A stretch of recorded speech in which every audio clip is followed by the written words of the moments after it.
Hi everybody. Sorry, I don't want to keep everyone waiting again. It's just that I've just been slow. It's been a weird day. I was out of town, so I got home yesterday, and I just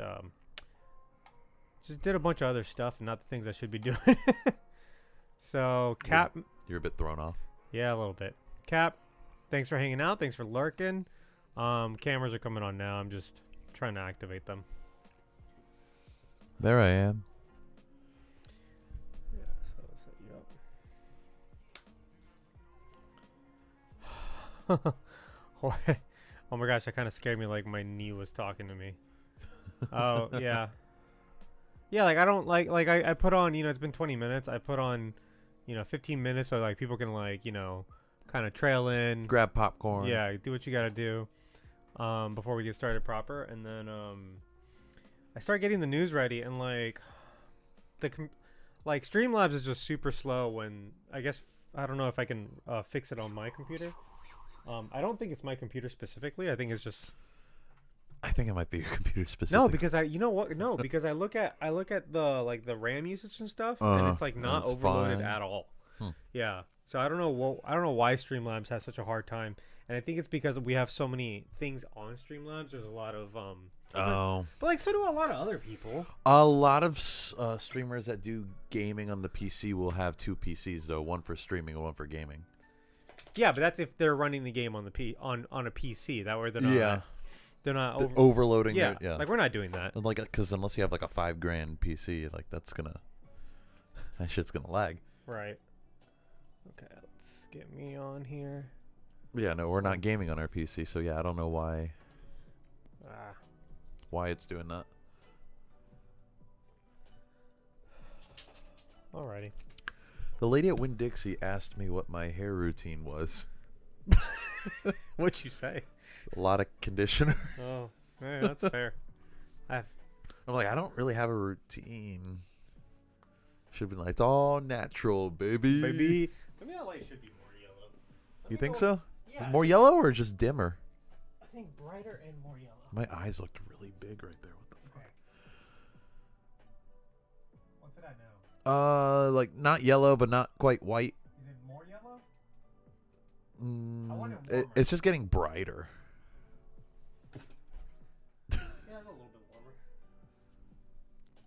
warmer. I wouldn't call that yellow though by any stretch. Oh, that's yellow. That's a warm light. Let's try that out. Oh, hi, Kyle. You get cozy? You get cozy. Okay. Buc-ee's, yeah. Okay, cool. Alrighty. I think that's a little bit better. Yeah. We look more alive. Sometimes we just look like we're in a hospital. Kaya, you're gonna have to get cozy here because I'm not letting you out of this room. Come on. Okay. Alrighty. She just rolled her eyes at me. What a brat, man. She can be a brat sometimes. Alright. I think last year? Yes. For this Well, game. everything was last year. Oh wow. For the national championship game, I put up a little score on the corner. Yeah, nobody cared. Yeah, no one cares. I cared. What? Actually, I can't even see the score. Is it still 13-20? Yep. 13-20, Michigan. How much time's left? 2 minutes and 8 seconds In the third. Hmm. So still quite a bit of time Yeah, left. that's a game there. Yeah. All right, cool. Let's get started. Are you ready? Yes. Give me that water. Yes. Thanks. Oh, sweet. It's got stuff in it. Imagine if it was empty. I would have been so mad. All right, let's get going. I wonder if I should stop the music. No, it's fine. Just turn it down. Yeah, turn it down a little bit. Just have to remember that. Turn it back on when the news is over.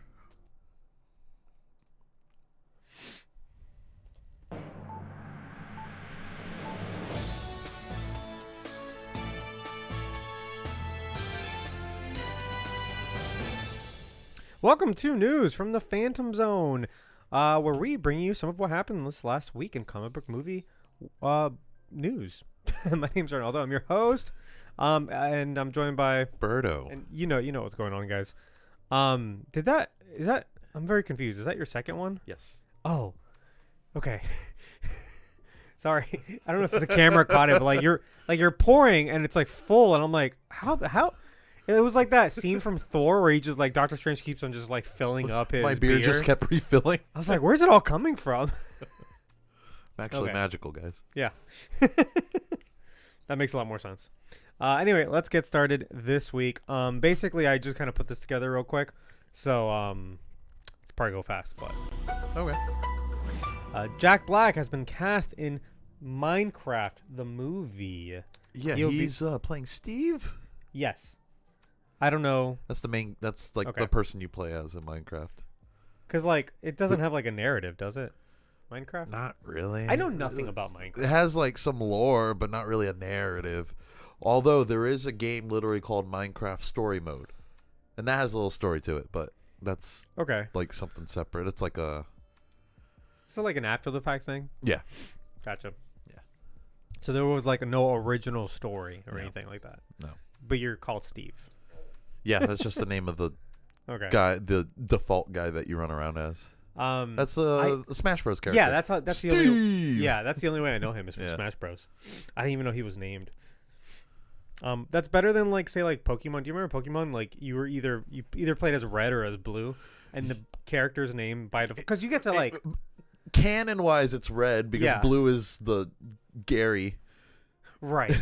But yeah, It's so fucking stupid. They should just come up with names because you get to name the the character. thing It's is, like Red an is RPG. yeah, but Red is so much like cooler of a character than Ash is. That doesn't make any sense to me. Did you see the anime that was based on like Red? Yeah, like they made another anime, like Yeah. another Pokemon adaptation, but this one is like Was it called, like, more Pokemon faithful, Origins or something like that? Yeah. It was really good. Was it?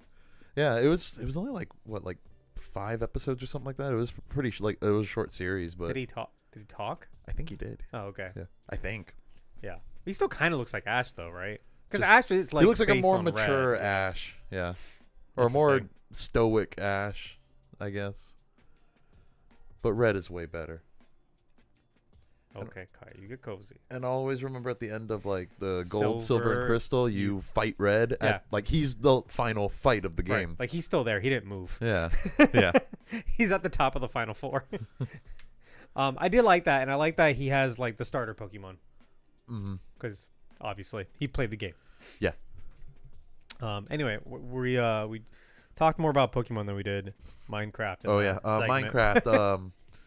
I mean, yeah, you build stuff. It's cool. Is that the whole game? There's like goals and stuff. There is an end game to it Okay. where you go to a place literally called the End and you fight the End Dragon Oh, or Ender Dragon, something like that. with like a pickaxe? No, like you could like have a bow, a diamond sword, all that. Like you can make Oh. armor and weapons and stuff. okay, Yeah. okay. There is more to the game than just like building houses. Are you looking forward to this movie?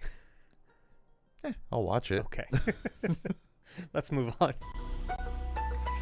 Best Buy will no longer carry physical media. Yeah, this sucks. It's Our local stupid. Best Buy has already cleared out most of their stock. Oh, do they have some left?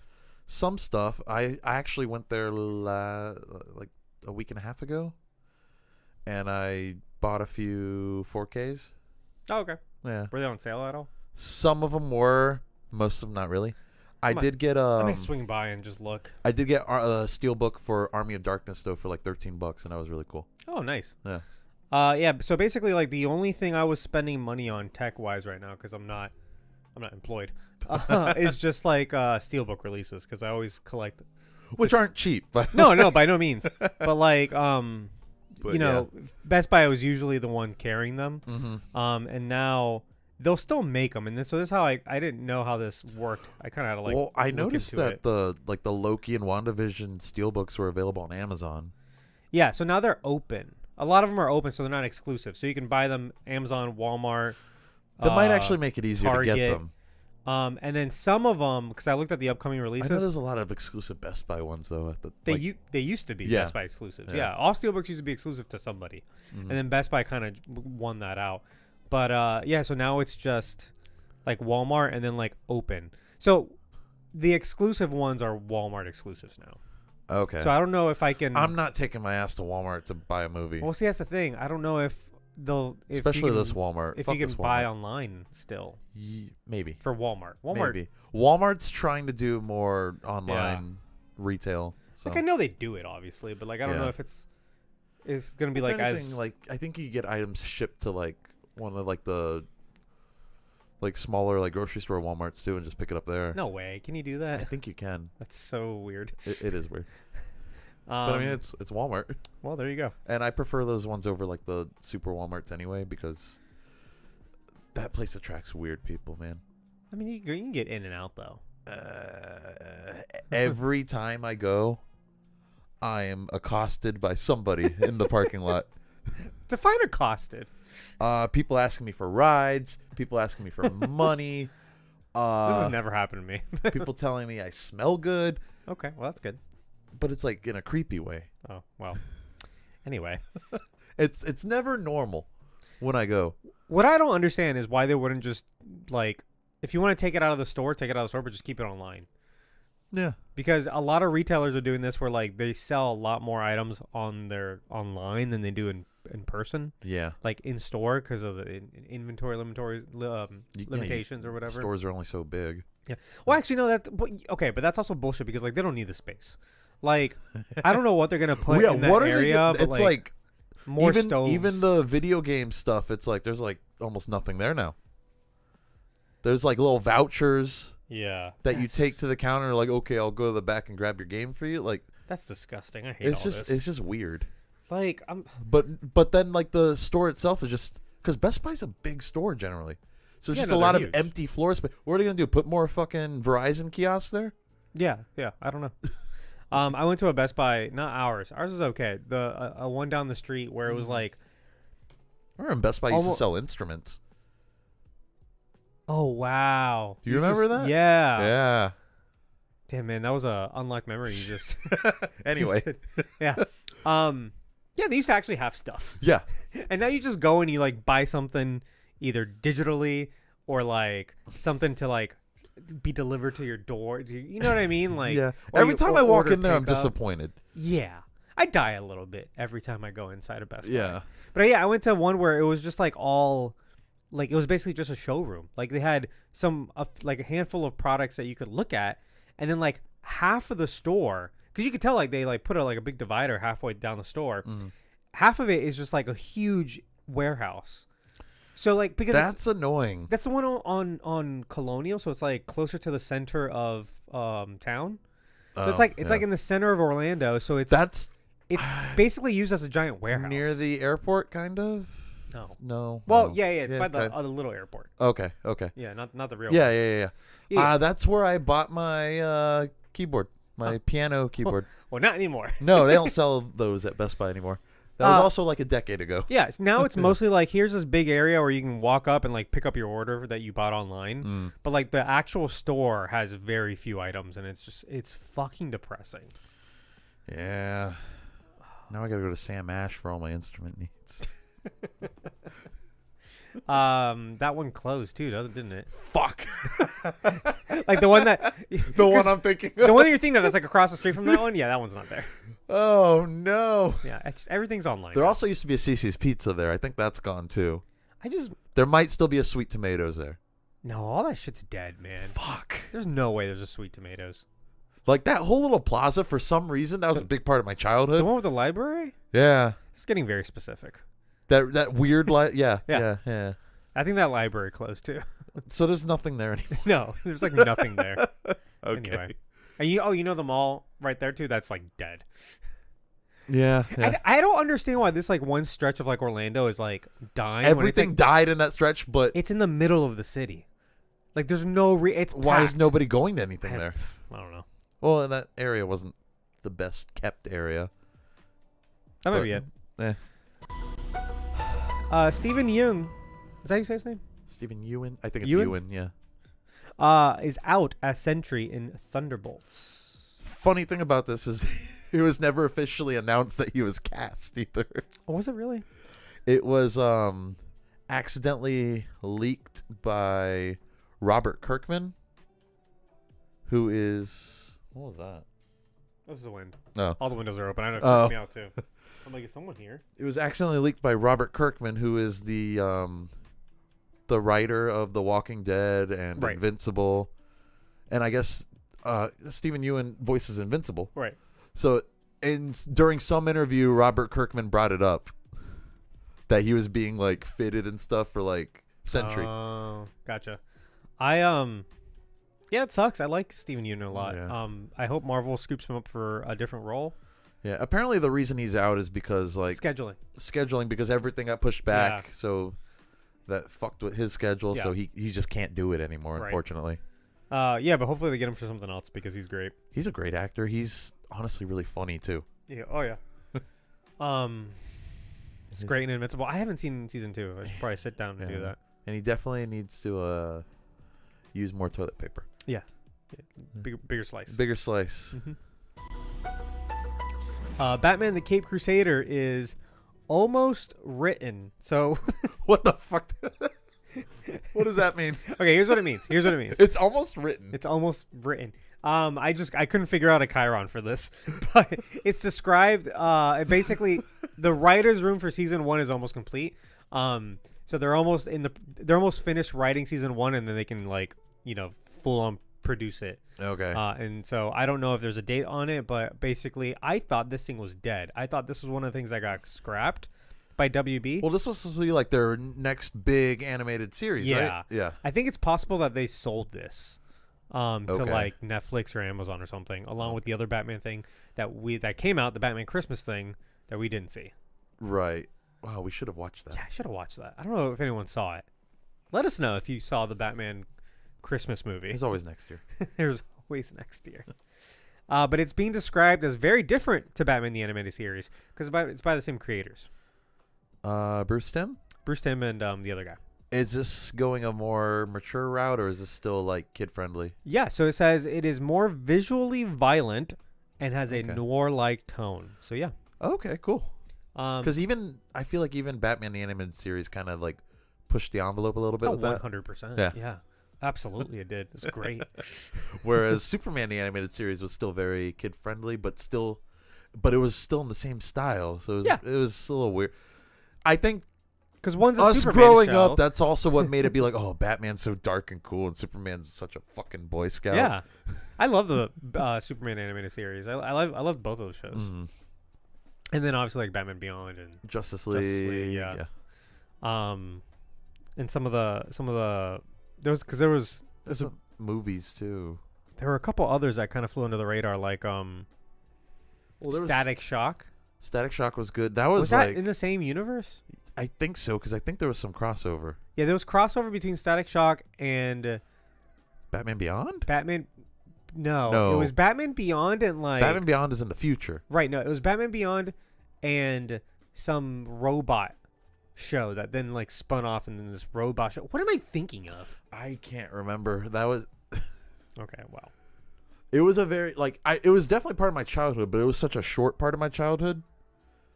Because I don't think Batman Beyond went on for very long. I remember thinking it was I think really it was cool. like 3 seasons or something. Yeah. All right, I'm losing my goddamn mind, so I'm gonna figure Static this out Shock, right now. I definitely remember though. Are you looking up the Batman Beyond crossover? I'm looking at the DC animated universe. I'm looking at Batman Beyond crossover. Zeta Project? Is that what That's it's called? the Zeta Project. Yeah, I don't remember that. I do. Hmm. Okay. Oh, and there was a crossover with Static Shock because I guess something took him to the future. That's weird. Static Shock had 4 seasons, and Batman Beyond only had 3. Doesn't that sound ridiculous? Wasn't Static Shock like a Cartoon Network show, and Batman Beyond was? No, Batman Beyond was No, it on was all Cartoon Network. I together. think Yeah. Static Shock was on like Kids WB though. It was all Kids WB. All of it? Yeah. Huh. It was all owned by the same people. That's true. I Yes. feel like they were on different channels though. Okay, so Zeta Project, I'm pretty sure was a spin-off of Batman Beyond. Okay. Yeah. Based on the character Zeta from Batman Beyond, episode of the same name. That's insane to me that like look you're building a DC universe and you go with you have Batman, Superman, then an original Batman character, then Static Shock. who is like D tier. But the show was still popular. Yeah, it was pretty good. Yeah. And then a spin-off original character from the original show. Like you could have done like the Flash, you could have done like Aquaman, you could have done like Wonder Woman. It is weird that they didn't do a show based on one of those. Yeah, and then you didn't actually tackle all of those characters until like Justice League and Justice League Unlimited, which then came afterwards. Which they did a good job with those characters when they did get to them, though. That's just here's the thing: that animated universe was really well done, though. Oh yeah, it's just that whole thing. Like weird decisions aside, like it was a really well made unit. It was a lot more cohesive than the DCEU ended up being. Okay. Unfortunately, I'm gonna hit this button. I'll be honest with you guys. I don't know if there's a story after this. Let's find out. Oh boy. Nope. That's from last week. Adam Driver's done with Star Wars. Okay, that was from last week, so I am all done. What's up with Peloton instructor Nolan? Oh. Okay, I was gonna put in another story. Hold on, the music's still playing. I was gonna put in another story, and then I just didn't have time. Did you hear about the Peloton instructor that Chris Nolan had on his Peloton? No. Okay, first of all, you know what a Peloton is, right? Yeah. Okay, perfect. So he's doing a Peloton class. It's like you're doing. It's like an elliptical, right? Or is it like a treadmill? It's both and neither. So it's it's a bike. It's an electrical bike. And then there's a guy on a screen like yelling at you. Yes. Yeah. But so you're doing a class. So the guy on the screen is also, it's live, first of all, and he's also doing it with everybody who's watching at the time. It's spin class from home. Exactly. Yeah. But then Peloton also has treadmills for the same exact reason. So anyway, yeah. So it's a spin class, and Chris Nolan's doing it, and his instructors, because he just kind of like fill time, right? And his instructor's like, "Oh yeah, I saw Tenet last night, and those are 2 hours I'm never getting back." Basically, just like shit on the movie Tenet. So the next day, Chris Nolan is like given an award, or is presenting something. I don't remember how it went. In front of the Golden Globes? No, it wasn't last night's Golden Globes. Okay. This was like a few days ago. And it was basically in front of a group of film critics. Right, so he was given an award or presenting something by the Film Critics Association, right? So he took on that opportunity to just shit on his Peloton instructor and kind of tell this story. And then, because he's like super pretentious. Yeah, he is, but he's also like kind of nice. Yeah, he's both nice and pretentious. Yeah. He's very self-aware. Unlike James Cameron, who's just pretentious. Right. He's like the perfect amount of like self-aware. Yeah. And so basically he told that then he kind of offhandedly complained about how like not everybody should be a film critic. And then like film criticism isn't for like the masses or whatever, which is like, no, fuck you, it is. Like anybody has the right to critique your film. They don't have to be like a journalist. Anybody to can do critique art. Exactly. Yeah. And so then the Peloton instructor, so then we found out that it was, because everyone assumed it was Oppenheimer, that she was criticizing, but it was Tenet, and everyone was like, "Oh, that's fine, that movie sucked." But then the Peloton instructor like said something about it. She's like, "Oh, like Nolan, I'm sorry about that. I didn't like your movie. I actually loved Oppenheimer. I watched it twice, and that she would love for him to come do a class in person." Which could you just like imagine like you in a Peloton and you get there, there's like Chris Nolan and like next to your instructor is like, "I'm joined today by Oscar nominated director," but not for Tenet. Right. And he's just like, "All right, guys, let's go."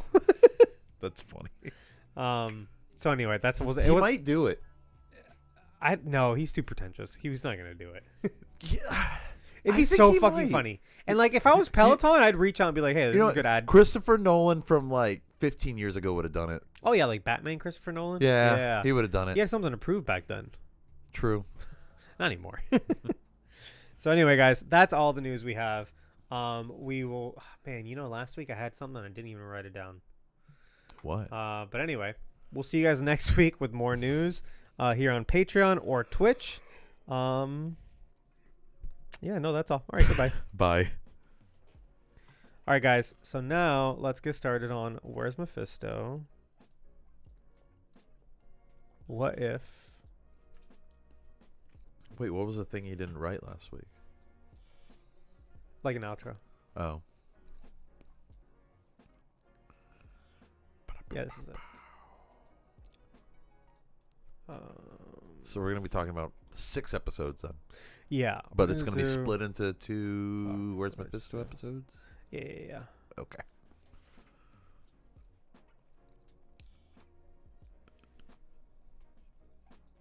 Yeah, the windows are open, and so it sounds like someone's like coming in and out of the other room. Yeah. But it's just the air pressure. Yeah. Speaking of which, I should turn that fan off. Oh shit, that was on the whole time. That's why it felt so good in here. Also, the windows are open. No, true. Hey, no, you're gonna stay here. Stay here, Berto. Oh, I tricked you. You didn't get to run out. I'm sorry. Hey, baby girl. Excuse me. Shit.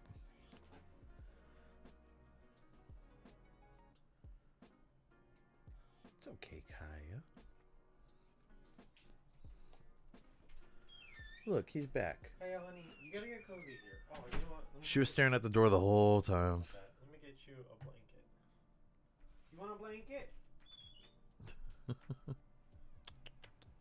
you go. Your favorite blanket in the world. That's her second favorite blanket in the world. Oh my god. All right. Kaya has multiple favorite blankets. So.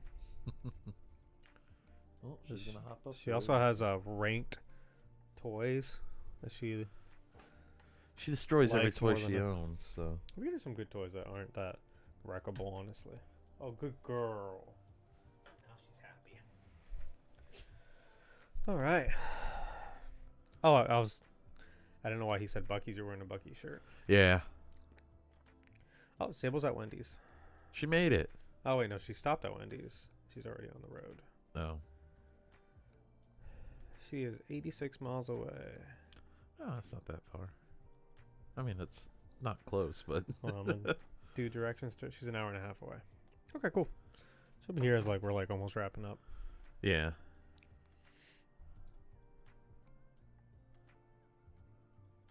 Okay, cool. Record some silence because I always fucking forget.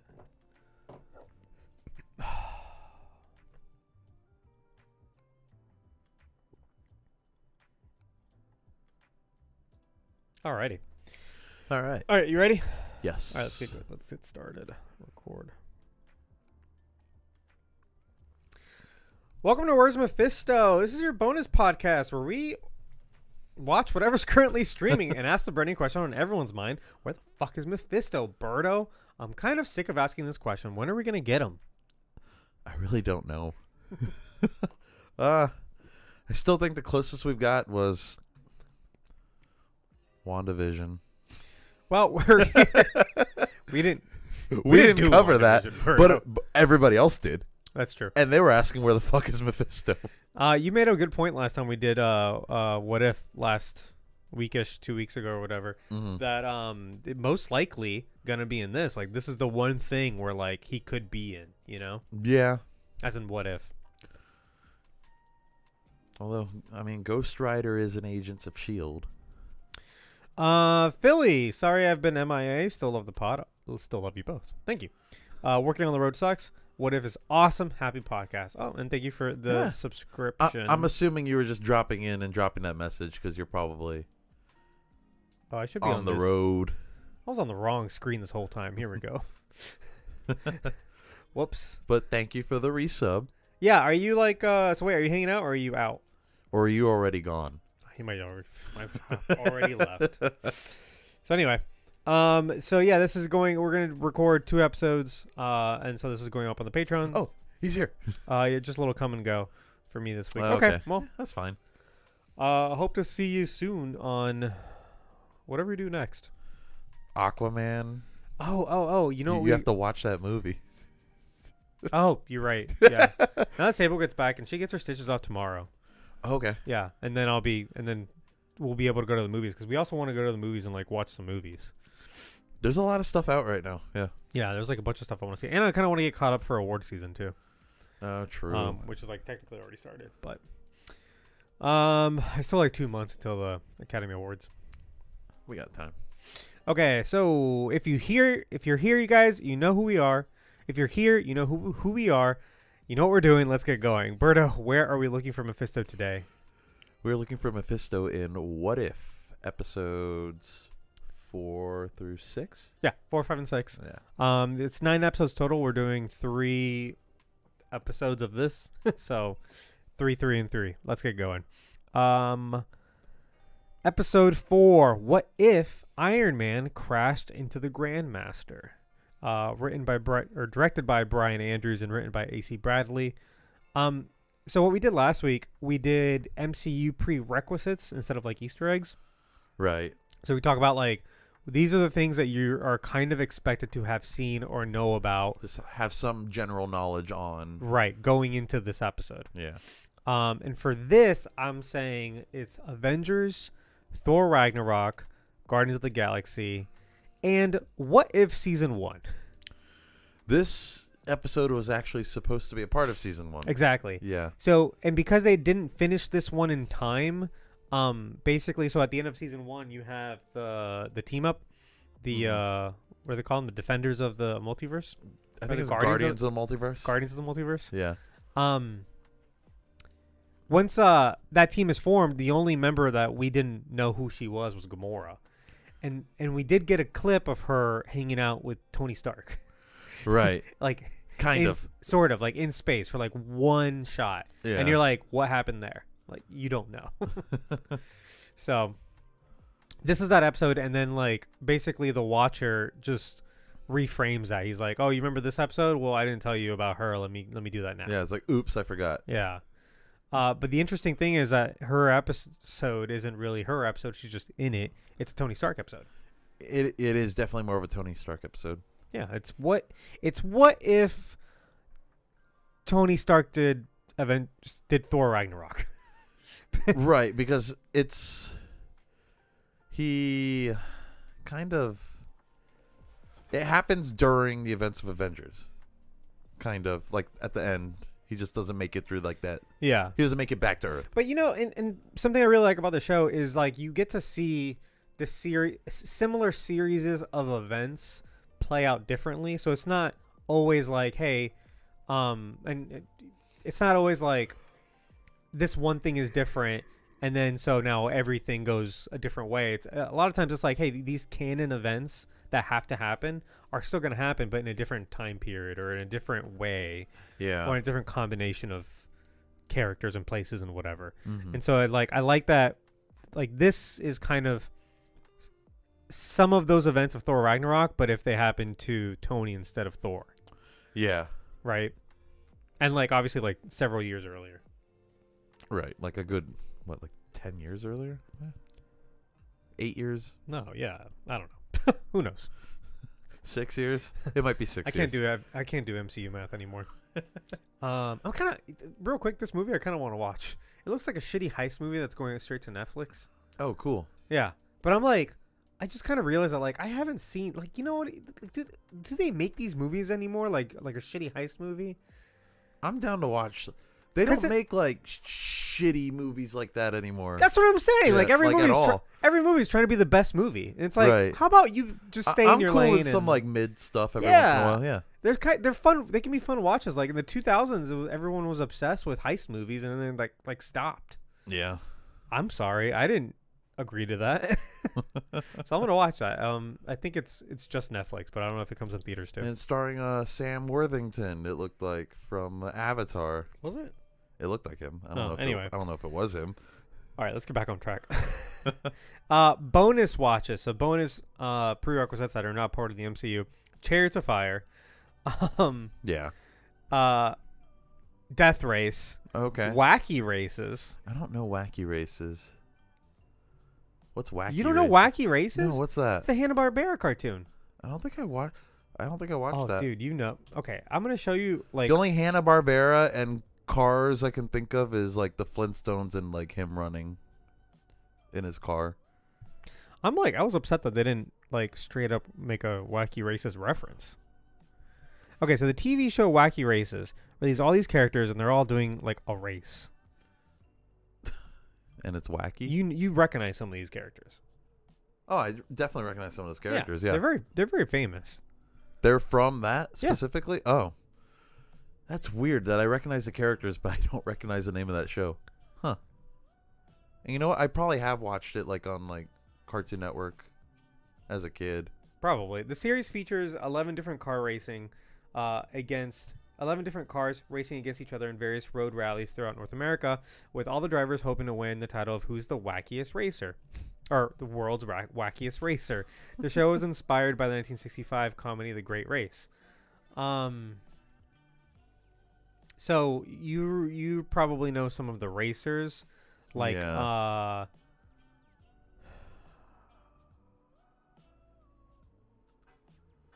I recognize the dog. I recognize the guy with the mustache.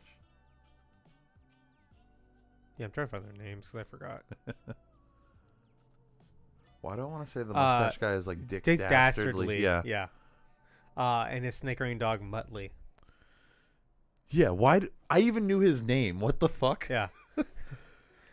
Huh. Well, so like he's from Wacky Races, and then there was a spin-off called Dastardly and Muttley and their flying machines. So Interesting. You know what Hanna-Barbera cartoon never gets talked about? Johnny Quest. you're right. That was a good show. It had a really cool theme song too. That was a 2017 reboot of Wacky Races. What the fuck? I actually didn't know about. How do I find this?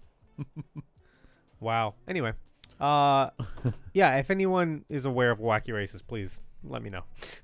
And then also one more, maybe even Star Wars Episode 1 with the pod racing. I actually might have a few to add to this too. Speed Racer. Yeah, you could do Speed Racer. Yeah. Spy Kids 3. Oh, do they do a race? They do a race. That's fun. I feel like this is all based on the same shit, right? It's based on whatever the thing that Wacky Races was based on. Yeah. Yeah. But and if you played Mario Kart or F-Zero. If you've played any racing game. Any like crazy racing game. Like arcadey type Not racing. like an F1, Not NASCAR. or Forza or Yeah. No. Not Need for Speed. But Midnight Cruising. Club. No, that's No, in that's just Midnight street. Club. No, but in Midnight Club is a little ridiculous. Midnight Club, you could fucking find a ramp and go straight through a building and still win the race. Which is ridiculous. That's pretty cool. But anyway, let's get going. oh yeah, Cruisin' USA and Cruisin' World. I remember those. Yeah. If you double clutch the fucking pedal, it goes. Pff, you do a wheelie. Yeah. Latu the Watcher points that. Wow, I already messed this up. Whoa. Watu the Watcher points out that we've never learned the story of Gamora from the Guardians of the Multiverse. In 2012, Tony Stark saves New York from the Chitauri by redirecting a nuclear missile towards the mothership. However, the wormhole he used closes before he can return to Earth, causing him to crash land on Sakaar, where he is met by the ruler, the Grandmaster. You think in this timeline Phil Coulson was brought back to life? What? I don't know. Well, because like without Tony Stark there, Yeah. did he have any? He wasn't involved in that. Was he? He wasn't involved at all. So, I guess Agents of Shield could happen Oh in my any God, timeline. dude. So you're saying you just brought this up apropos of nothing? I just thought about it because All right. the events of the Avengers.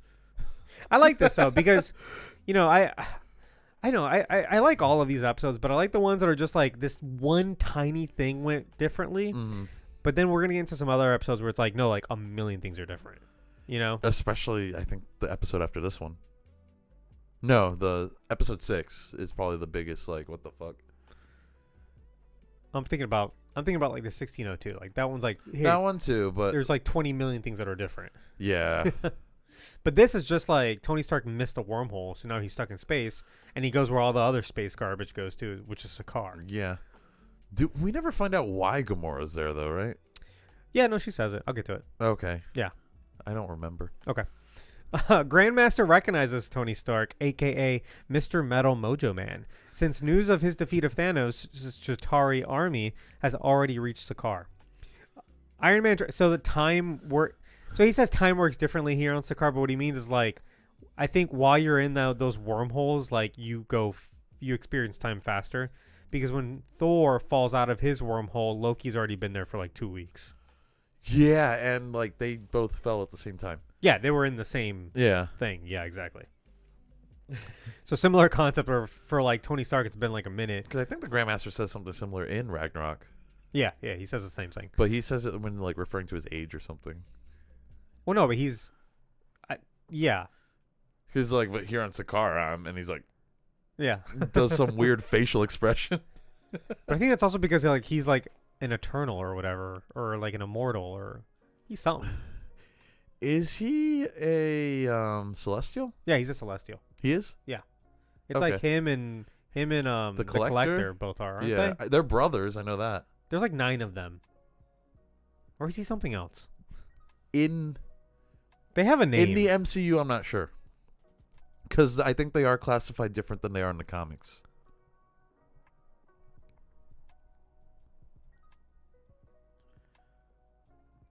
Looking it up real quick. Because even within the MCU, it's confusing what a celestial is. Because the first Guardians of the Galaxy and the Eternals has us seeing the Celestials as like these giant, like armored alien-looking creatures. But then in Guardians 2, you get Ego, and he's like, "Oh, I'm a Celestial. I'm also a planet." Elders of the Universe. That's what they are. Yeah. Oof. That was gonna bother me. But they're like kind of immortal, right? I think so. But they're the elders, so yeah, they're the oldest ones. True. And now they're just like they're bored with their lives, so they either collect. They're just doing shit. Yeah, they're just being menaces. Grandmaster recognize. Yeah, blah blah blah. Iron Man tries escaping and interferes in a death race to save one of the racers, Korg, but encounters Gamora, sent there by Thanos to kill Stark. Okay, how the fuck did Thanos know that Stark? It's been several weeks already, and everybody knows about Mr. Metal Mojo Man. Okay, he said it. That's all you need to know. Mr. Metal Mojo Man. I love that they just call him that throughout the. Yeah. Well, they also in Ragnarok he calls Thor what? Sparkles or something. He calls him Sparkles. Then they also keep calling him like God of Lightning, or Lightning God. God of Sparkles. I think is what they call him.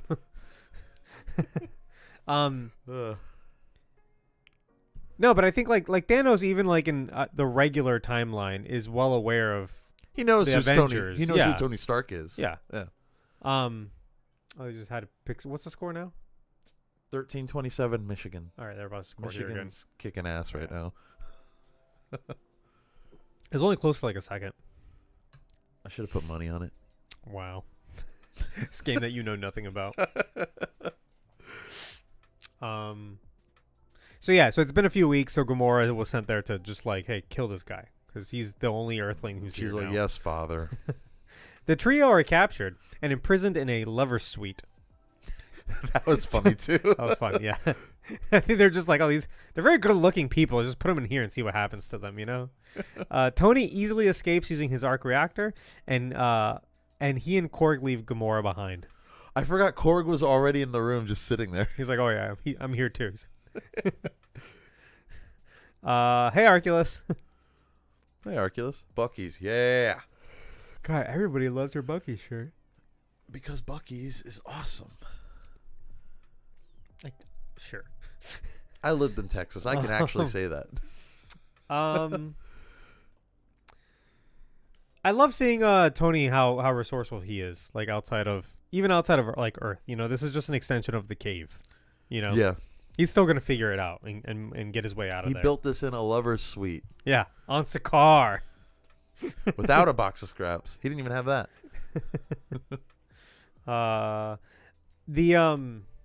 But yeah, I love that he like, you know, he's like, I can probably short circuit this with my arc reactor. Boom, done. Yeah. And he's like, I could probably hack this thing with like the little bits of AI I have on my wrist. Boop, done. Should he be using his arc reactor like that though? Because at this point, it's still powering his heart. I don't think it matters. I mean, if it can power a suit and that's true. keep his heart at, you know, like. I guess it has. Does it have infinite power by this point? I think that's kind of the point. I mean, he improves it every time. Yeah, in Iron Man 2 specifically, he that's like created a new element so that he can use it. Right. in his arc reactor, and then also stop him from succumbing to his alcoholism at the same time. Yeah, there you go. I don't like Iron Man 2. I like Iron Man 2. I like it a lot better than Iron Man 3. I like Iron Man 3 way more. Stark vows to save this planet just to piss off Gamora and Thanos, recruits Korg and Valkyrie, builds a new alien Iron Man suit, and challenges the Grandmaster to a race for the title of Sakar's ruler.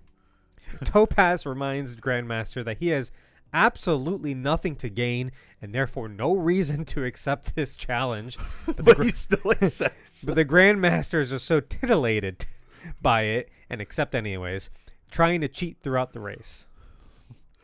I like how Tony's suit is like the race car.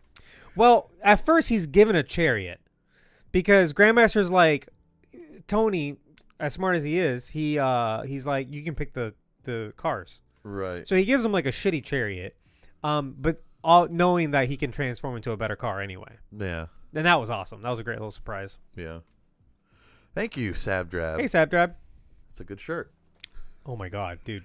This is ridiculous. You guys, this is like, you're like his fourth compliment on this fucking shirt. I appreciate it. My shirt has Star Wars on it, as if that's not more popular than fucking Bucky's. Yeah, it's like a cross section of an X-wing. That's Yeah. pretty cool, actually. No one can see it. Huh.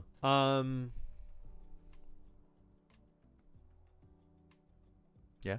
I'm thinking. Using his new suit that also transforms into a backup race car, Iron Man ultimately wins while Valkyrie defeats Topaz and incapacitates the Grandmaster. As Valkyrie is crowned King of Sakaar, Tony convinces Gamora to forge her own path before joining her and leaving to confront and kill Thanos. So most of this episode is just comedy and then the race. Yeah. Yeah. I know. I really like this episode. It played a lot like Thor Ragnarok, not just because they're in the same setting with a lot of the same characters. It's like the way the adventure and narrative kind of goes on. Like, Was it also the Grandmaster's birthday?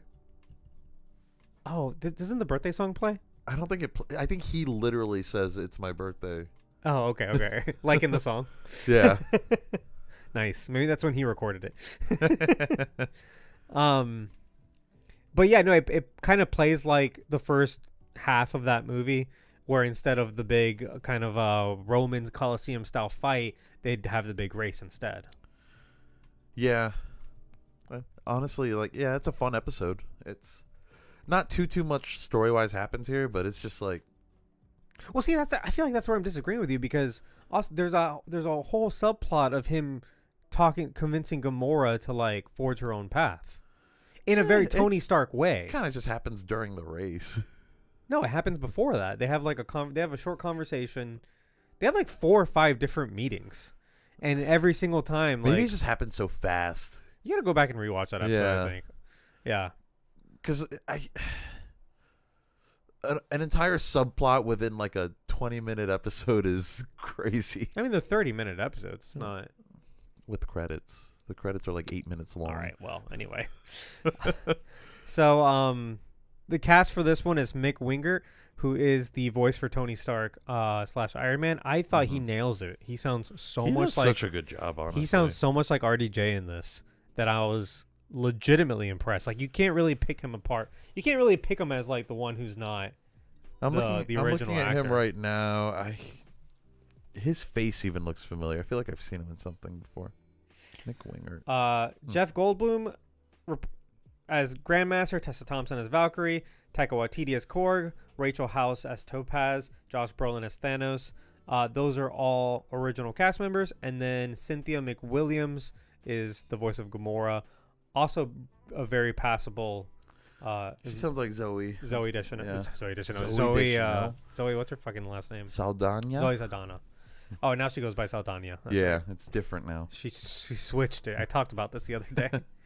I almost wish What If was done the same way as Love, Death, and Robots. Different animation styles would be nice. I'm kind of getting over the style.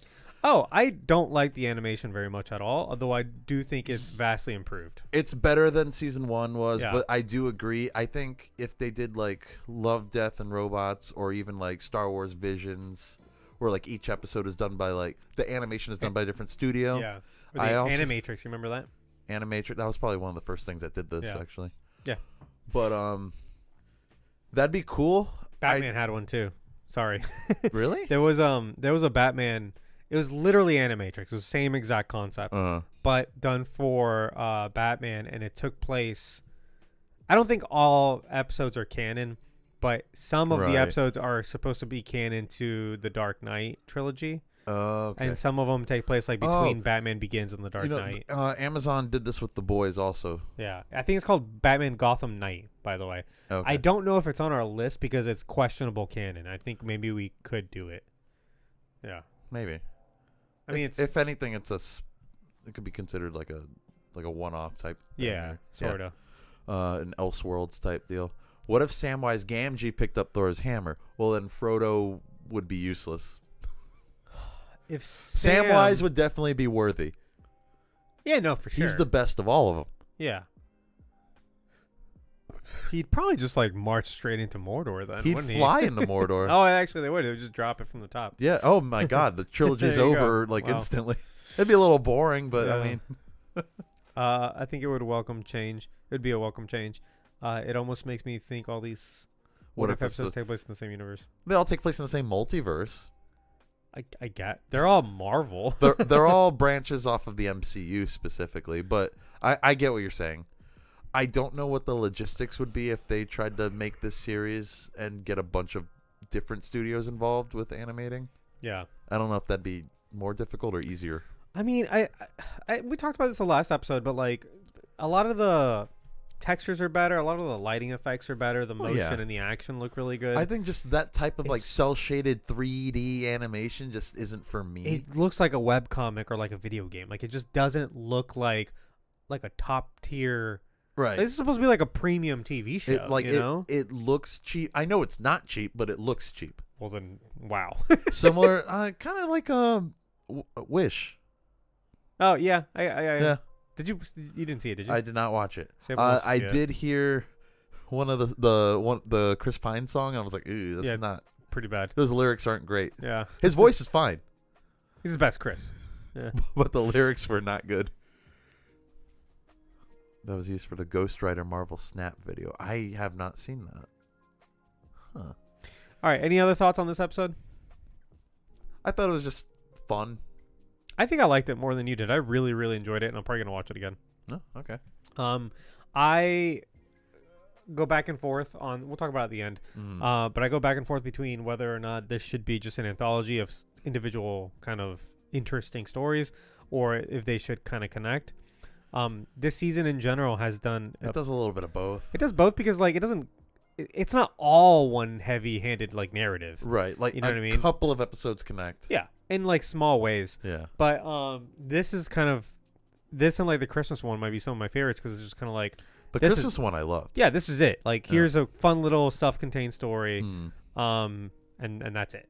You know, but it's Tony Stark isn't known for like being the person to bring out the best in people. You know what I mean? True. He usually brings out the worst in people. But I think in this, yeah, seriously. But in like this very specific moment after like the Avengers, like he sees a lot of himself in Gamora. Well, it was also right after he was like actually truly a hero for the first time. Yeah, no, that's what I'm saying. But I think he sees himself a lot in Gamora because like Gamora is just kind of tortured by her father. Yeah. And he's like, I know what you're going through, and maybe just think about, you know, whatever. But it's like, it would just have taken Tony Stark to meet Gamora for Thanos to die. Like, those little kind of combinations I find very interesting. And the thing is, they do kill Thanos. Yeah, like, very easily. Like, not a problem at all. No. They surprise him, actually. Yeah. All right, let's move on. All right. Episode 5, What If Captain Carter Fought the Hydra Stomper? This one's also directed by Brian Andrews and written by A.C. Bradley, yeah? And this one is actually a sequel to another episode. Yeah. Yeah. Yeah. I don't know how I feel about some of these titles. Like, I feel like there's always... Because, like, I'll just jokingly... This title's weird. Yeah. No, this one's weird. And I'll also kind of jokingly, like, make my own title, you know? Every time we Right. talk about these, we're like, oh, like what if Avengers in the 80s or whatever, and like this Yeah. one's just like, what if Captain Carter and the Winter Soldier? Like, I don't know. This is basically Winter Soldier, but in that Yeah. timeline. Yeah. So this is a sequel. Okay, so prerequisites: Avengers, Captain America, Winter Soldier, Black Widow, and What If Season 1, specifically the first episode. And I guess Captain America, the first Captain America movie too, but that goes without saying. Well, I was gonna say like, yeah, it kind of goes without saying, but also it's like you would need to have seen that to have seen the What If episode that I'm already referring to. Anyway, So it's like two yeah. things removed. Yeah. It's too many steps. But yeah, so this is a sequel to that episode. And that episode was kind of criticized for being like the most not what if-y episode, because it's like what if Captain Carter just did Captain America? Like their roles are swapped. It wasn't as wild. It got a little wild at the end of the episode. Oh yeah, with like the Tentacle squid- monster. the tentacle monster. Yeah, The a tentacle- Hydra monster. a tentacle monster will do that. Yeah. But Was that Hive?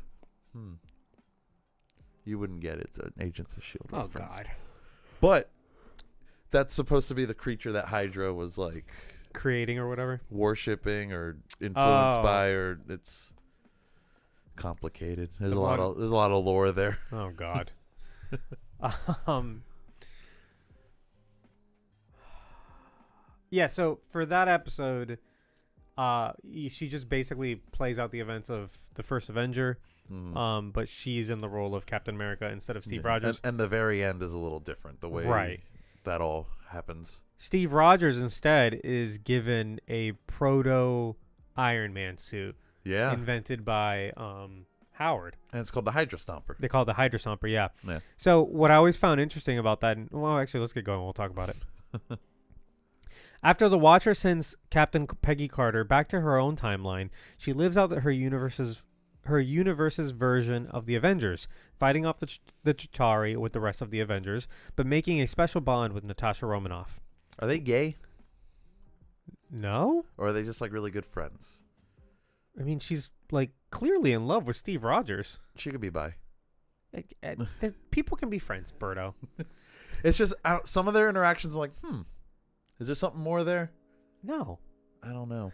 I've talked about this before, but I have a big issue with that because like I sometimes like I like seeing two characters that are friends. I do too. And I feel like I do too. we're so used to most times It's like everything needs to be a ship. Yes. Yeah. Not everyone needs to be shipped.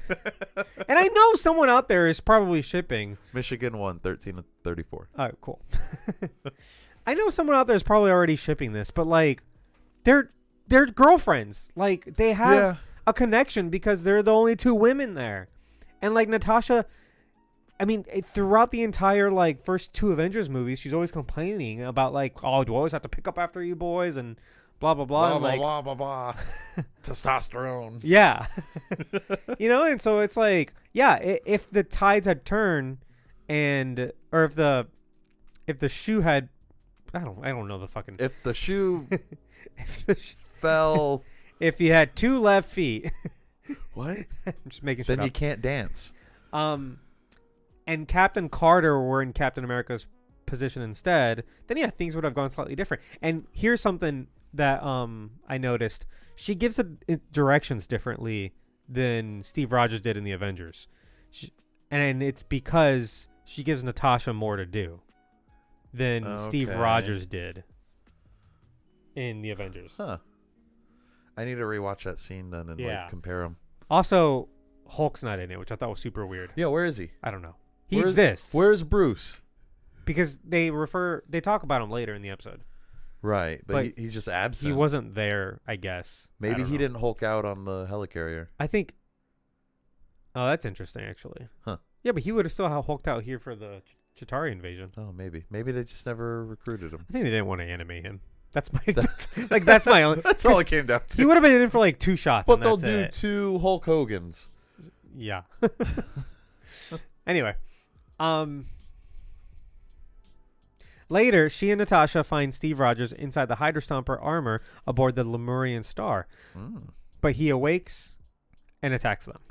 I do like that it was even the same ship. Right. So like in the same, and then this is kind of why I like this as a sequel or whatever. And We're like, Agent Sitwell was probably still there, and he's probably still a Hydra double agent.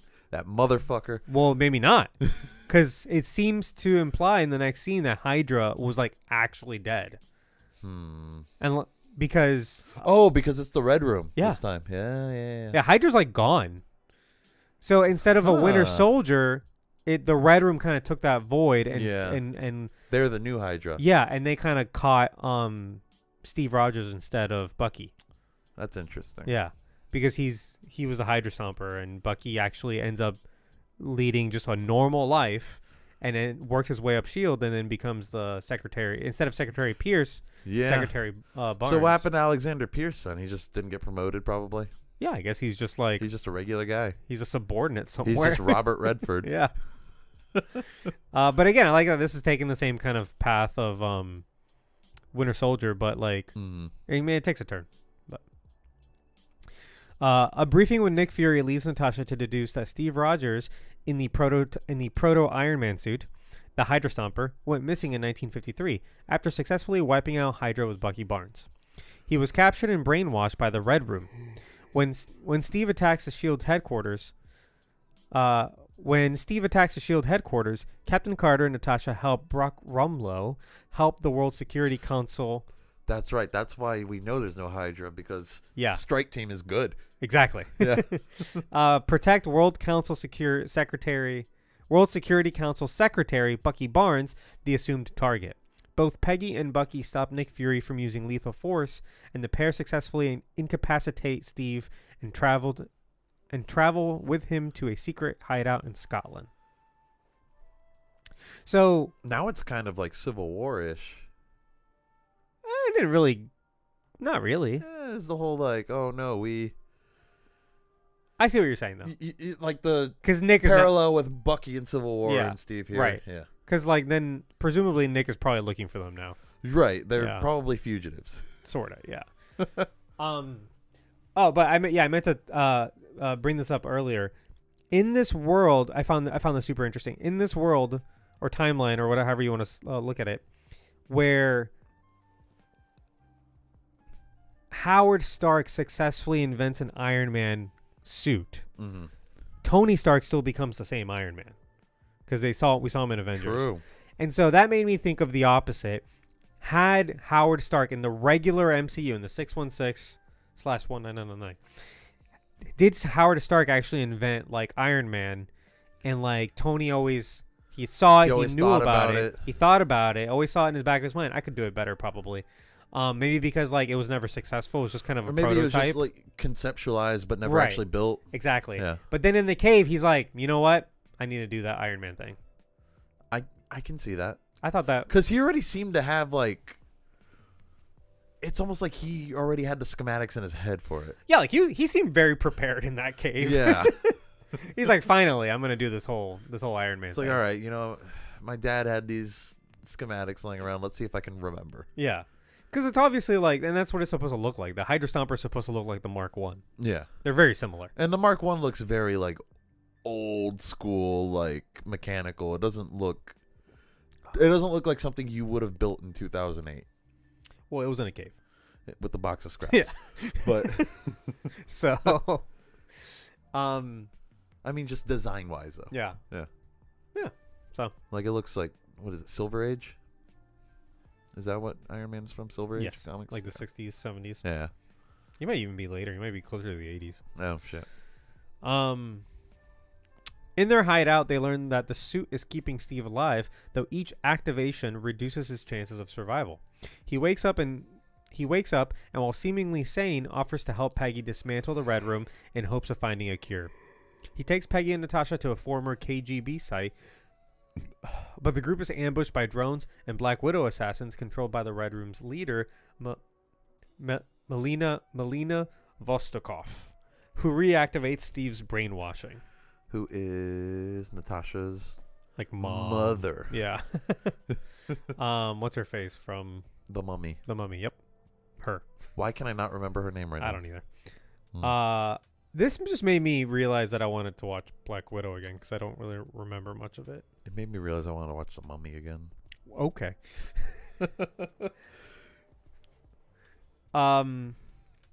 This place was super creepy. It's like the Red Room town. the little American town. It's very Cold War-esque. And Yeah, I kind of love it. Yeah. Like it's a cool aesthetic. It also, and this is so specific, I don't know if you're gonna follow me, but like, there was something very Batman the Animated Series about they go to this kind of weird place. There's all these like little like animatronics, you know. They come to life, and then they come to life and they start shooting bullets at them. Yeah, I was like, this is like a Joker bit. It's a Batman villain thing to do, right? Because the animatronics still look very like friendly and stuff. Yeah. And I like that they have their little moment. I can't, maybe I'm just shallow, but I have trouble believing that Peggy Carter would still fall in love with Steve if he wasn't Captain America. Wow. She loved him for the man that he is. Yeah, but people just say that. She was attracted to him before he got big. She was just more attracted to him after he got big. I don't think that's true. Go watch that movie again. They share some lines, but she's mostly like, yeah, he's cute. Yeah, or whatever. He's cute, I guess. What a cute little boy you are, you know? And it's not until like he's a foot taller than her. And then she like touches his pecs. Wet pecs. Yeah, now she's got the hots. And look, there's nothing wrong with that. Sometimes it takes an initial physical attraction to see the person underneath. Is what I'm just saying. Like, how do you feel? He's like, taller. He's still a dork. Yeah. Yeah. But no, I mean, look, it's these are good people, so I like that they still fall in love. Yeah. These people won the national championship. They look so bored. Like, oh yeah. Like, yeah, let's go. It was almost a blowout. Oh, you know who's probably losing his fucking mind right now? Who?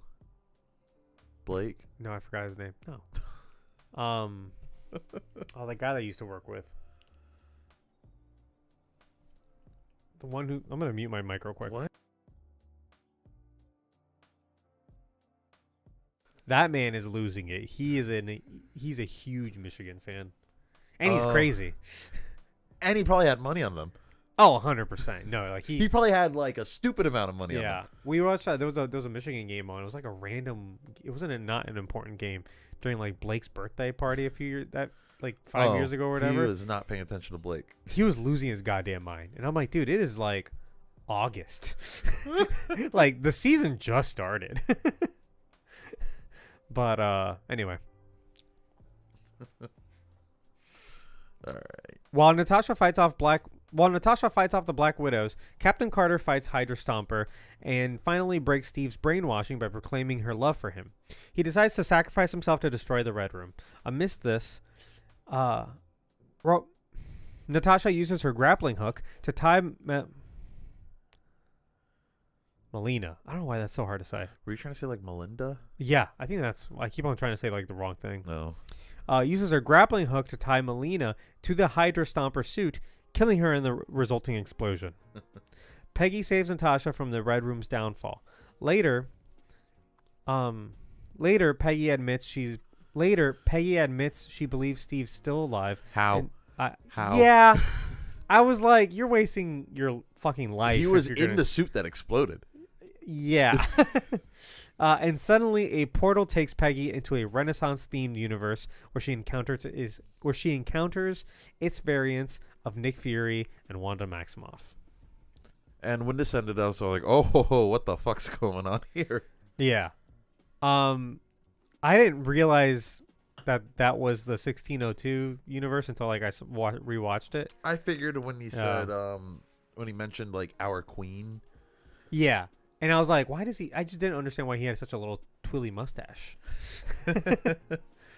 But anyway, cast Samuel L. Jackson as Nick Fury, Haley Atwell as Peggy Carter, Lake Bell as Natasha Romanoff. So again, everyone replacing the roles. Lake Bell is the sit-in for Scarlett Johansson. Holy shit, they got Frank Grillo back? Frank Grillo as Brock Rumlow. Josh Keaton is doing Steve Rogers. Mm-hmm. Sebastian Stan as Bucky Barnes, Rachel Wise, that's her name, Wise. as Melina Vostokov, and Elizabeth Olsen as Wanda. Her name is actually Wanda Merlin Interesting. in the 1602 episode. We'll get to that, but I love Elizabeth Olsen. yeah. Anyway, thoughts on this episode? I like this one a lot. This one was pretty cool. I liked it too. And again, I like that, like the events of, like I said, like certain things are just bound to happen in different ways. Yeah. The events of Black Widow still happen, you know? Yeah. Like she had to confront her mom either now or later and go back to the Red Room at some point. Either way, it was going to happen. Yeah, right. So. Another little bonus of like something you should maybe be familiar with for this episode. The Iron Giant. The ending where Steve flies up and sacrifices himself is very reminiscent of that movie. I don't remember the Iron Giant, so. You've seen it before, though, right? Yeah, I saw it as a kid. Oh, okay. It's a very good movie. It's a very sad movie. All right, let's move on. Episode 6. What if Kahori reshaped the world? Again, dumb title because you have to know who this person is who's introduced in this episode. Also, did she reshape the world? No. I guess she did. Off screen? It's a bad title. After the episode was over. Yeah. Yeah. It was just like I don't know. What if the fucking Tesseract landed in America? Yeah, like something else. I don't. There had to be something. Anyway, MCU prerequisites for this. I would say almost nothing. This is a completely like original thing, except for like, unless you don't know what the Tesseract is. That's what I put. So I put either Captain America: The First Avenger or the Avengers. Anything that really explains the Tesseract. Right. So like I don't know, Infinity War, I guess. The entire Infinity Saga. Yeah. But other than that, you don't really need anything. And I really couldn't think of anything as a bonus other than like Pocahontas. Avatar? I don't know. I felt like Gone with the Wind. No. No. Is there natives in Gone with the Wind? Maybe I'm thinking of You're thinking Dances with Wolves. Why are those titles always mixed up in my head? I don't know. There's slaves in Gone with the Wind, bro. I'm thinking of the wrong movie. Okay. But no, I can't think of anything that would relate to. This is like almost wholly original. Yeah. Maybe Assassin's Creed 3. Right. Actually, that's not a bad one. Is that they go to like old school America? That's the old school America one. Pre-colonial. Yep, that's the one with the Mohawk tribe and Assassin's Creed. They do come into contact with ancient artifacts of great power. Okay. Sorry.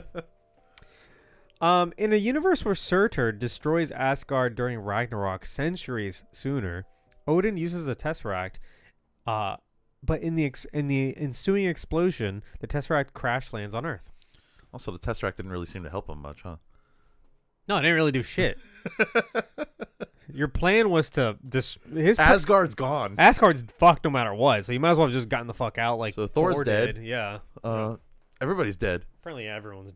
I guess. Yeah.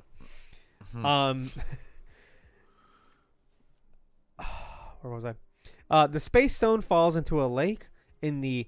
How do you say this word? I have no idea. Haudenosaunee? Confederacy. So that is I should click on it before Maybe it'll have a pronunciation. Or not. I don't know. Sable's not here, is she? I don't think so.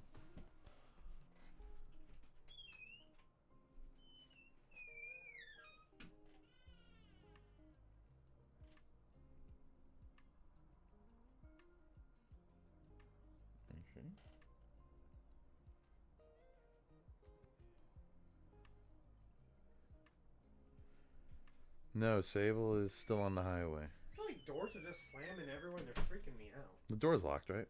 Yeah. And there was no motion at the front door. Oh wait, I guess you don't have motion. I have motion off because this is an annoying. Apartment. Yeah. People walk in front Anybody of it all that walks past the breezeway. Yeah.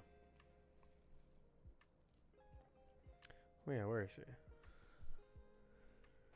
Oh, she's like 40 minutes away. I'd like to think Kaya would be aware if anybody walked in. Oh, she just drove. Oh, she just drove by my old work. Oh, nice. She's literally, actually, she is like, well, according to this, she's like right on top of my old job. Oh, tell her to make a stop. Nope. Anyway. So, yeah, I was gonna say I should look this up and see like what this is, but yeah, I guess it's a confederacy of several different nations, including the Mohawk. The Space Stone falls. Captain, thank you for. He says, "Oh my God, thank you for suggesting I play Miles Morales before starting Spider-Man 2. It was so necessary for story." Yes, it was. Yeah, see, it's a great story. We led you in the right way, in the right direction, and I hope you listened to our episode about it. And it wasn't too long either. It was like a nice, short, sweet. Yeah, you can play it in a week. You could play in a day, honestly. I mean, you gotta be. You could beat it in like 6 hours. You think? If you just bum rush the story, yeah. I know, I can't do that. Anyway, the Space Stone falls in a lake in pre-colonial America, giving it magical properties. After numerous tribespeople disappear while interacting with it, it becomes known as the Forbidden Lake. So, I already like this setup here. I did like it too because it's, again, some of these episodes I enjoy that it's like, hey, what if this one little thing were different?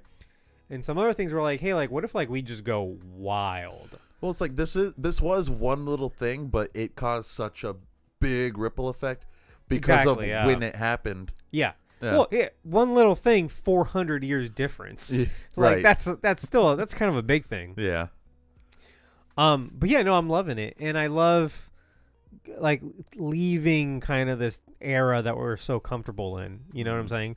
I'm excited for Star Wars to do that too because we're always in like the same little tiny 40 years time span in Star Wars. Not if you play the old Republic games. Well, pretty soon we're gonna have like Acolyte and stuff, which is gonna go like way back.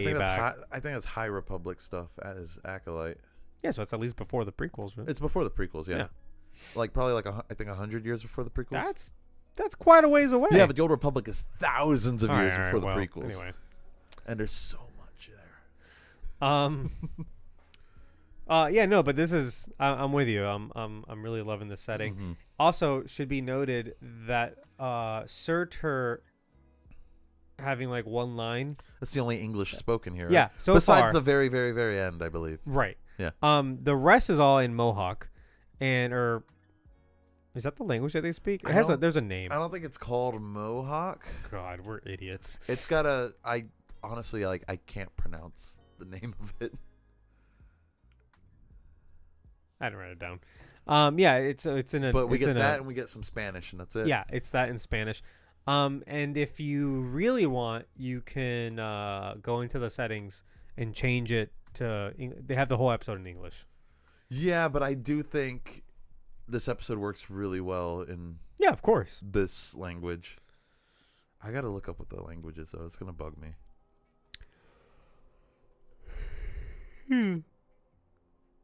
Oh, and did you see that Echo is going to be available in? I don't remember what. One of the native languages as well. The whole show as a dub. Yeah. Oh, interesting. Later in the late 15th century, young Mohawk siblings Kahori and Wata are hunted by Spanish conquistadors, who ransack their village in search of the Fountain of Youth. While hiding inside a cave, Wata is captured and Kahori is shot, causing her to fall into the Forbidden Lake. She's teleported to another dimension where she's nursed back to health by fellow Mohawk people, but with superpowers. Oh, yeah, this is cool. I wanted to mention to you that the actor playing Wata is her name is Kaya Wentio, and she'll be playing Katara in the new Avatar. Oh, cool. The Last Airbender on cool. Netflix. Yep. But she's like a teenage girl, but she works for like a young boy's voice, like a prepubescent boy voice. It kind of works. Yeah. Also, I'm looking it up and I can't really find like a name for it. I see a lot of things that say like Mohawk language, but then I see something that says pronunciation and it's like a bunch of characters I don't understand. I also don't know if Mohawk had multiple languages. it looks like what I'm seeing is something that looks like it's pronounced Kanyen Kaha, Oh, okay. but I'm not sure.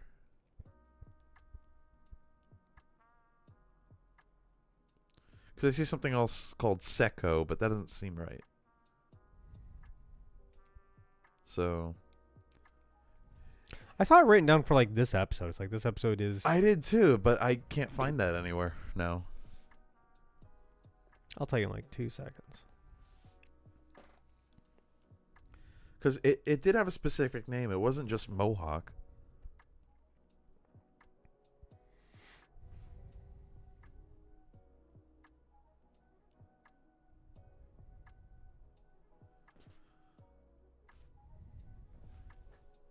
What's on Wikipedia? Oh, it's the thing I found. Kanyen Kaha. Okay.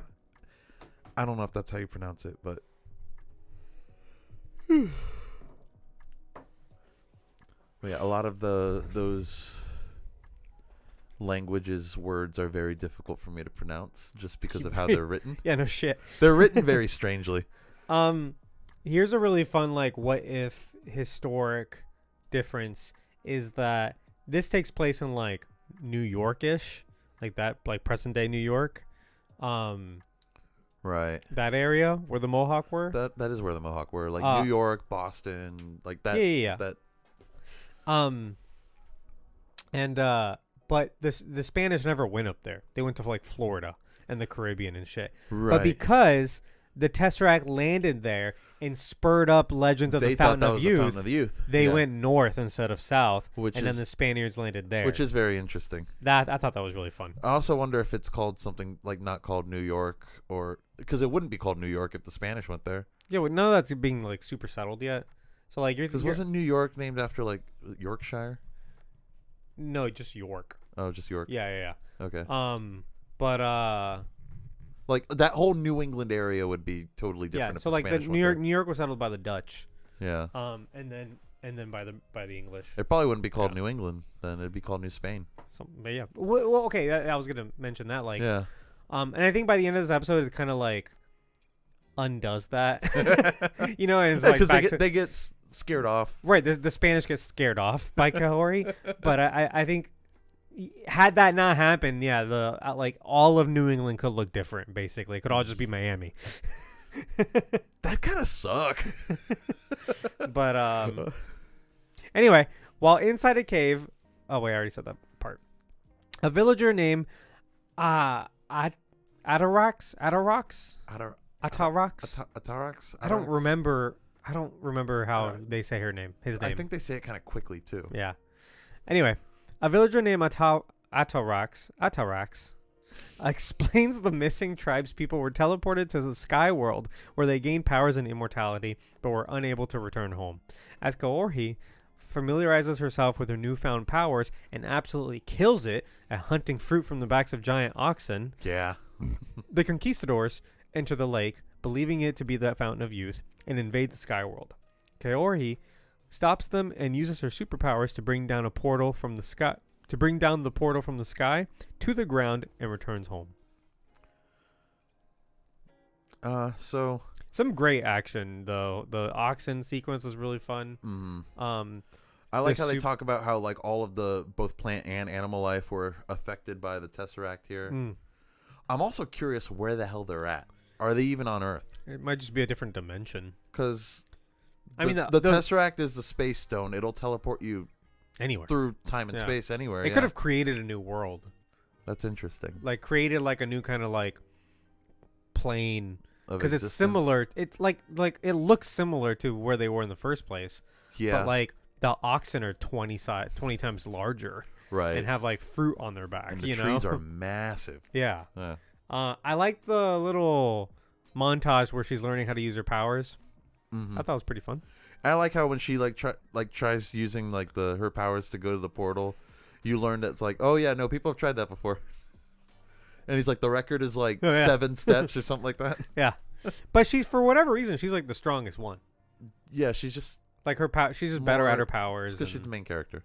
Yeah, but like, why else? You know, there's some special reason that makes her special. Right. I also kind of like, and it gets more in this next scene, that like she's kind of vicious. Like, yeah, she's got a little bit of a killer instinct. Yeah, yeah, and I dig it just because of the context and the time period, and what they've got against them. Like the Spanish are like straight up evil in this. I mean, they kind of were when they arrived. No, like absolutely. But you know, you see what I'm saying? Yeah. Like it's not just like, oh, we can all make peace. It's like, no, those people are here for us, so it's kill or be killed. Like we gotta go. Oh yeah.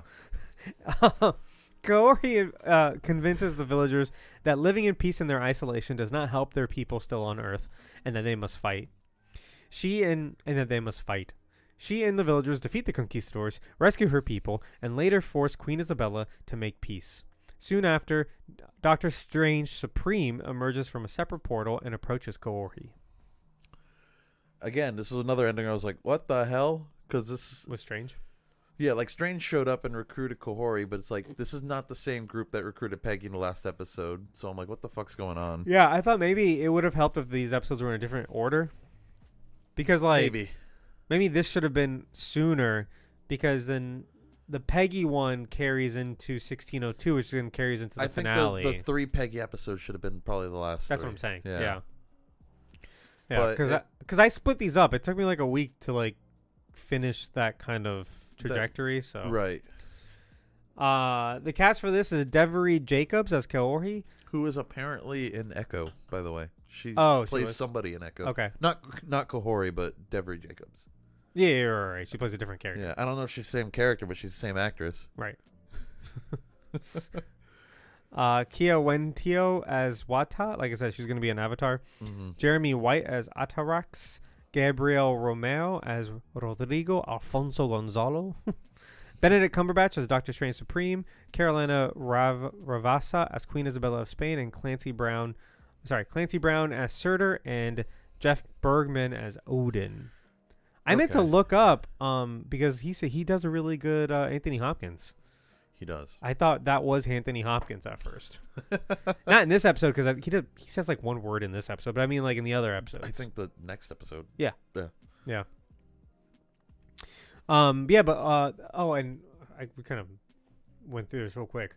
The scene where they fight the conquistadors, badass. Yeah, they all start firing the cannons at her, and and they're on the beach and they're like crawling out of the sand and shit, and they're running for their lives. They're like swinging into the fucking boats and stuff. Like it almost played like a horror movie or like a Pirates of the Caribbean movie where it's like it's dark and creepy and it's like kind of ghostly. Kind of like the not quite, but I was a little reminiscent of the ending of the first Pirates of the Caribbean movie, where like the skeletons start attacking the ship. Yeah, just like that.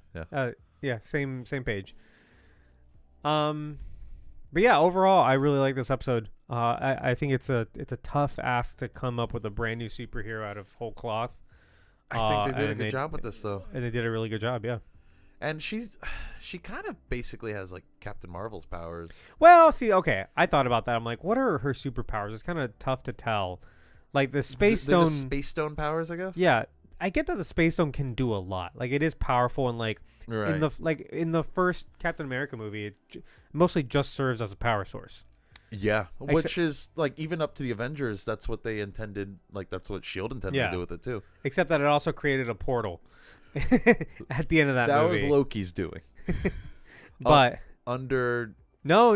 In Captain America: The First Avenger. Oh, it did. He does create a portal inadvertently. Right, Red Skull gets and he gets portaled up. Yeah, and then he's in space somewhere.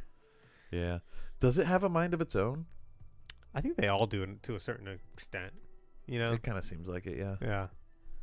But it's like what they say at the beginning of Avengers, where Selvig says that like the cube, and he's like, she's misbehaving. Oh yeah. And Fury's like, what the hell are you talking about? Yeah. Well, I mean, the Mind Stone definitely has a mind of its own. Oh yeah. You know, I don't know. But anyway, Overall thoughts on this episode and all these 3 episodes, Berto? Again, I think all 3 of these are hits. I think like you did like the Tony Stark and Gamora one more than I did. I thought that one was just a bit of fun. That's about it for me though with that. Mm-hmm. The Hydra Stomper one, that was a pretty good episode. That one like genuinely had like some really good like plot to it, I thought.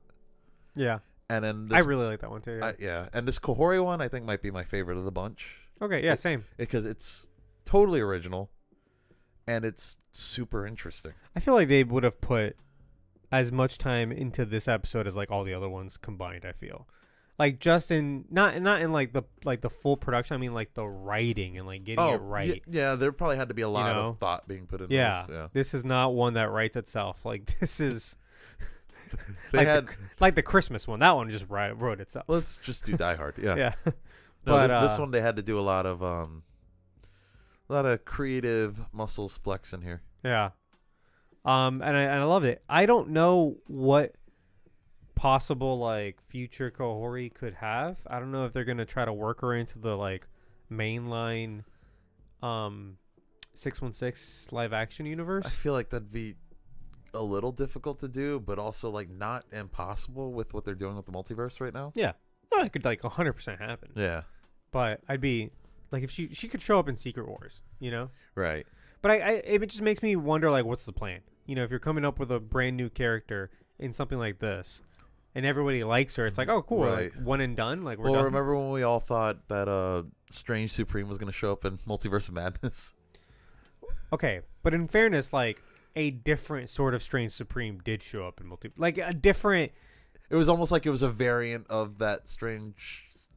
It was like kind of a similar idea where like there are other versions of Strange that took it too far and destroyed their universe and is like evil now. You know what I mean? It's not the same exact character. No. And we'll talk about it in a few episodes from now, but yeah, we will get to that actually.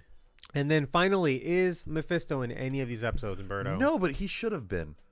Oh, you think? Like he should have been by now, or do you have a place to put him? I think he would do really well. Actually, as a wacky racer. That'd be fun. I don't know if it would make sense. They just fucking cut to one car, and it's just Mephisto driving it, and then they cut away. Yeah, but it's the Mephisto from the Ghost Rider movie. No, I was gonna say the more devil looking, the better. Like just like a straight up demon. A variant of Mephisto, or Jake the Goat. I already forgot who Jake the Goat is. From She-Hulk? Yeah. Oh yeah, like Madison made a deal with pact with him. Yeah, okay. Oh yeah. And she was holding a human heart. That's right. What the fuck happened with that? What happened?